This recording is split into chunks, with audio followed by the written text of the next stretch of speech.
In 1838, a boy named Bass Reeves was born into slavery in Arkansas. By the time he was a teenager, his owner was using him as a personal valet and as a card game prize. One night, Bass beat the man at cards. The man flew into a rage and tried to kill him. Bass knocked him out cold and ran straight into Indian territory. He spent the next several years living with the Seminole and Creek nations, learning their languages, their tracking skills, and how to shoot a pistol with either hand. By 24, he could outshoot any man alive. When the Civil War ended and he was finally free, the US government had a problem. Indian Territory, what's now Oklahoma, was the most lawless place on earth. Outlaws fled there knowing no white lawman would survive, so they hired Bass Reeves as a US deputy marshal, the first black federal lawman west of the Mississippi. Over the next 32 years, Bass arrested over 3,000 outlaws. He was shot at, ambushed, and stabbed. He never lost a gunfight. He couldn't read or write, so he memorized every warrant in his saddlebag by the shape of the words. He once arrested his own son for murder. He turned him in personally. But here's the part that breaks everyone. In an era when black men were lynched for looking at white people the wrong way, Bass Reeves rode into towns alone, arrested armed white outlaws, and brought them in alive. He was so feared that criminals turned themselves in when they heard he was coming.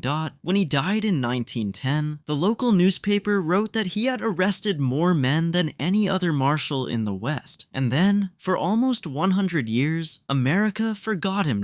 Some historians believe the Lone Ranger was based on Bass Reeves, a black man who became the inspiration for one of the most iconic white American heroes of all time. He couldn't read, he couldn't write, he arrested 3,000 men, and history almost erased him.